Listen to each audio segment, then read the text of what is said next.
Welcome to the Best 5-Minute Wine Podcast. I'm your host, Forrest Kelly.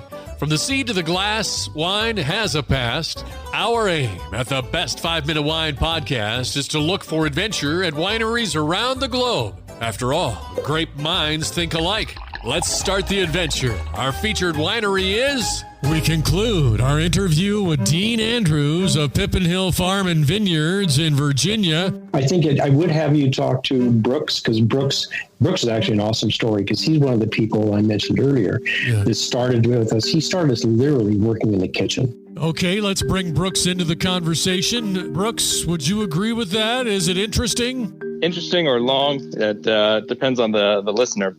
Definitely been here for pretty much the whole decade that we've been here. And I started in the kitchen. I then became a garde chef. So I worked on the cold line, helping prep and worked weddings. And then I became a bartender. And then I became the senior bartender. And then I left to work with our winemaker. And I came back. And then I became our vineyard manager. And then I operate more as our vineyard production manager now. So jack of all trades, master of none, I guess. So in doing all of those different jobs and things, where does college come into the mix? At the time, I had a degree and I was going to get my GRE and go back to grad school. So I went to the front of the house, and that's how I started studying chemistry, and that got me into wine. So my degree was actually in psychology. At the time, I was actually going to take my GRE and then go to grad school for, potentially, either like becoming a psychiatrist or a clinical counselor. But to get my brain back in school mode, I started taking chemistry, and that led to me thinking, well, fermentation science is pretty cool. I thought I was throwing around the idea of making beer, but I already worked at the winery at the time. So I was like, well, let's just see where this goes. And half a decade later, I'm running the production for an entire winery. It's funny because I haven't actually gone to school for viticulture or for winemaking. So if you can show me it, show me 3 times, I'll try and get it right by the 3rd time. And especially when you're working in a vineyard, you can read books about pruning techniques and how to build a vineyard, but until you actually do it, it's a different story.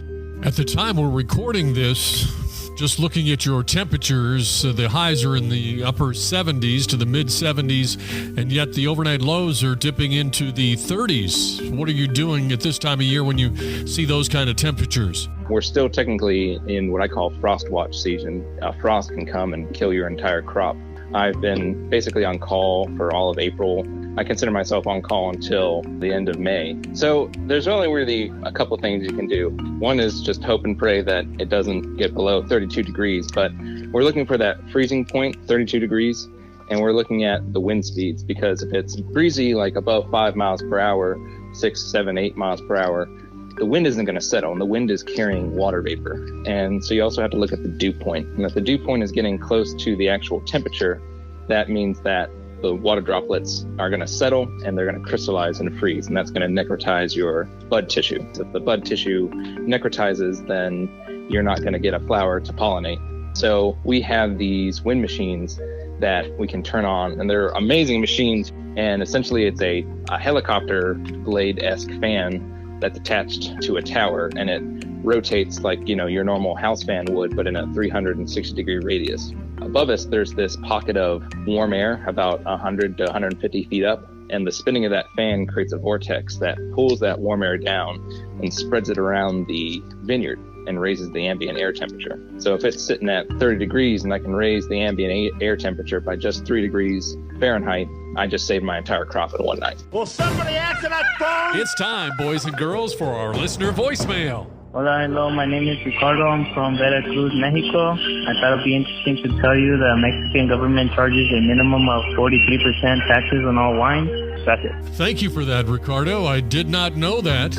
Well, despite Mexico's Spanish heritage, as you might guess, it is not a major wine drinking country, as beer and tequila are far more popular than wine. And, the average wine consumption per capita is only 2 glasses a year. And because of that tax, it makes it difficult for wine to compete with beer and tequila. However, wine consumption is increasing in Mexico. In 2006, there were less than 25 wineries in Mexico, and now there are over 100. Thank you for listening. I'm Forrest Kelly. This episode of the Best 5-Minute Wine Podcast was produced by iHizzle. If you like the show, Please tell your friends and pets and subscribe. Until next time, pour the wine and ponder your next adventure.